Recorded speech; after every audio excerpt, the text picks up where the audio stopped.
कृष्णा गाडगीळ आणि sons limited 1832 पासून।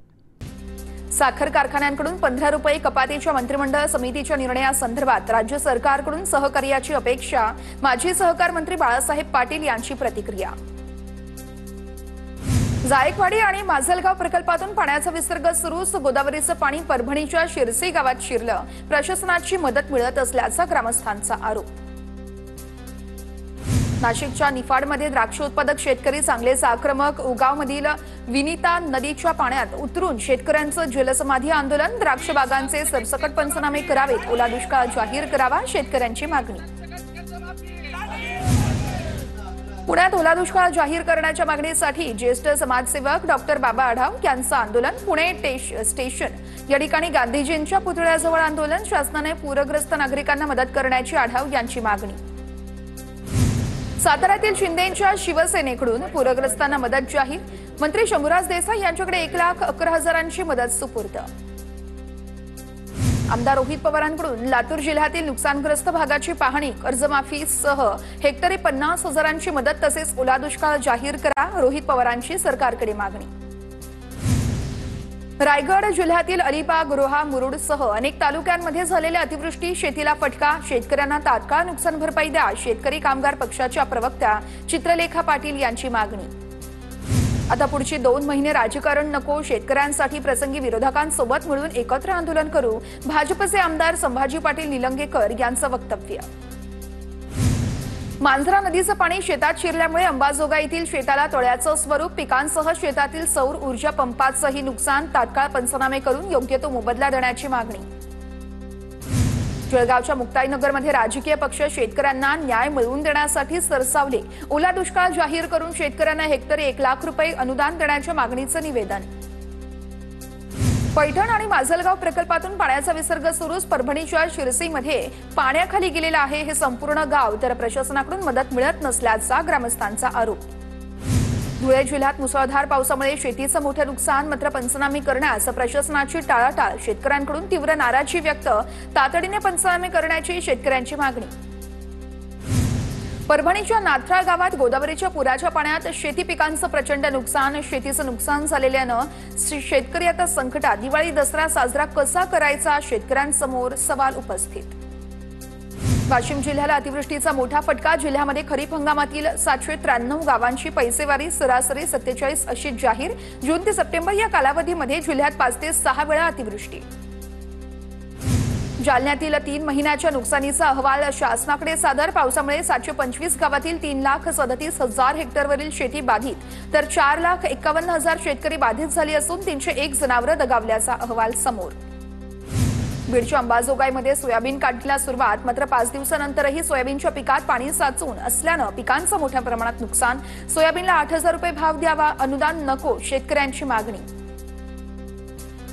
पालघरच्या तहसीलदारांकडून मनोर गावात शेतकऱ्यांच्या बांधावर जाऊन भात पिकांची पाहणी। नुकसानग्रस्तांचे पंचनामे करण्याची कामंही 2 दिवसात पूर्ण करा, तहसीलदारांचे महसूल विभागाच्या कर्मचाऱ्यांना आदेश। धाराशिवच्या भांडगाव या ठिकाणी अतिवृष्टीमुळे 2.5 एकर केळीची बाग आडवी। कर्ज काढून उभा केलेला बाग संपूर्ण भुईसपाट झाल्यानं शेतकऱ्यांच्या डोळ्यामध्ये पुन्हा एकदा अश्रू। शासनानं त्वरित नुकसान भरपाई द्यावी, शेतकऱ्यांची मागणी। नंदुरबार जिल्ह्यात परतीच्या पावसामुळे झालेल्या नुकसानीची खासदार गोवाल पाडवी यांनी केली आहे पाहणी। शासनानं तातडीनं शेतकऱ्यांना सरसकट मदत करावी, गोवाल पाडवींची मागणी। लातूर जिल्ह्यात पूरग्रस्त गावांमधील शेतकऱ्यांच्या मदतीला धावू आले नाम फाउंडेशन। नुकसानग्रस्त शेतकऱ्यांना अन्नधान्याचं किट, नाम फाउंडेशनकडून किट वाटप। यंदा राज्यात जून ते सप्टेंबर या 4 महिन्यांच्या काळामध्ये 1,091 मिलीमीटर पावसाची नोंद। सरासरीच्या हे प्रमाण 108% इतकं। सर्वाधिक 164% पाऊस सप्टेंबरमध्ये झाला असून गेल्या वर्षी याच महिन्यामध्ये 116% पावसाची नोंद। वाशिम जिल्हाधिकारी योगेश कुंभेजकर यांच्याकडून मुसळवाडी येथे आश्रमशाळा, जिल्हा परिषदेची प्राथमिक शाळा आणि अंगणवाडीची पाहणी। यावेळेस जिल्हाधिकाऱ्यांनी विद्यार्थ्यांशी साधला संवाद। बुलढाण्याच्या ज्ञानगंगा नदीपात्रात वाहून गेलेल्या 2 युवकांचे मृतदेह सापडले। पिंजर येथील संत गाडगेबाबा बचाव पथकाच्या शोध मोहिमेला यश। निमगाव येथील 2 तरुण ज्ञानगंगा नदीपात्रात 28 सप्टेंबर रोजी दुपारी बुडाले होते।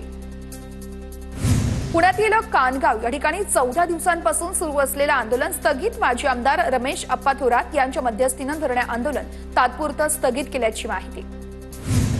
परभणीच्या पोखरणीमध्ये राज्य परिवहन महामंडळाची एसटी भर रस्त्यात बंद पडली। कर्तव्यावर असलेल्या पोलिसांना एसटी बसला धक्का देण्याची वेळ। नंदुरबार जिल्ह्यातून जाणाऱ्या सोनगीर धानोरा महामार्गाची कामामुळे दुरवस्था। सोनगीर ते धानोरा महामार्गाच्या कामासाठी ठेकेदाराला कधी मुहूर्त मिळणार, वाहन चालकांचा संतप्त सवाल। 25 लाखांची लाच, ठाणे महापालिकेच्या अतिक्रमण विभागाचे उपायुक्त शंकर पाटोळे यांना एसीबीकडून अटक। ठाण्याच्या घंटाळी परिसरात बिल्डरला सहकार्य करण्यासाठी मागितली होती लाच। शासनाची 85 रुपये गुंठा मदत नांदेडच्या हदगाव तालुक्यातील करमोडी ग्रामपंचायतीने नाकारली। शासनाच्या तुटपुंच्या मदतीविरोधात ग्रामपंचायतीचा ठराव। सरसकट हेक्टरी 50,000 रुपये देण्याची ग्रामस्थांची मागणी। जेजुरी गडावर मर्दानी दसरा संपन्न। ऐतिहासिक खंडा आणि मुख्य ध्वजपूजन करण्यात आलं। वारकरी, सेवेकरी आणि पुजाऱ्यांच्या उपस्थितीमध्ये भूपाळी पूजा संपन्न। विजयादशमीच्या निमित्त खेडच्या शिरोलीतील जाख माता देवी मंदिरामध्ये भाविकांची मोठी गर्दी। मंदिर ट्रस्टकडून नवरात्रोत्सवात विविध कार्यक्रमांचं आयोजन। पहाटेपासूनच भाविकांची मोठी गर्दी। दसऱ्याच्या पार्श्वभूमीवर विठ्ठल रुक्मिणी मातेच्या गाभाऱ्यात आकर्षक फुलांची आरास। पुणे येथील विठ्ठल भक्त राम जांभुळकर यांच्याकडून गाभाऱ्यासह मंदिराला झेंडूच्या फुलांची आकर्षक अशी आरास। शिर्डीच्या साईबाबांच्या 107व्या पुण्यतिथीचा उत्साह। काकड आरतीनंतर साईबाबांची प्रतिमा, वीणा आणि पोथीची सवाद्य मिरवणूक। साई मंदिराला आकर्षक अशी फुलांची सजावट। साई दर्शनासाठी भाविकांची मांदियाळी। दसऱ्याच्या निमित्तानं रायगडच्या माणगावमधील कालिकाई देवीच्या दर्शनाला भाविकांची प्रचंड गर्दी। देवीला साकडं आणि नवस बोलण्यासाठी मोठ्या प्रमाणात भाविकांची मांदियाळी। साताऱ्यातील कराडमध्ये दसऱ्यानिमित्त उदयसिंह पाटील उंडाळकर यांच्या हस्ते शिवरायांच्या स्मारकासमोर शस्त्रपूजन संपन्न। यावेळेस शहरातून दुर्गा दौडचंही आयोजन करण्यात आलं होतं। वर्धा जिल्ह्यातील 8ही पंचायत समितीच्या सभापतीचे आरक्षण निश्चित। जिल्हाधिकारी वानमथी सी यांच्या अध्यक्षतेखाली आरक्षण काढण्यात आलं। भंडाऱ्याच्या खुशीपार येथे रस्त्याअभावी विद्यार्थ्यांचा चिखलातून प्रवास। गैरसोयीमुळे शिक्षणावर परिणाम होत असल्याची पालकांची तक्रार। शाळेसमोरील रस्ता तातडीने पक्का करून द्यावा, ग्रामस्थांची मागणी।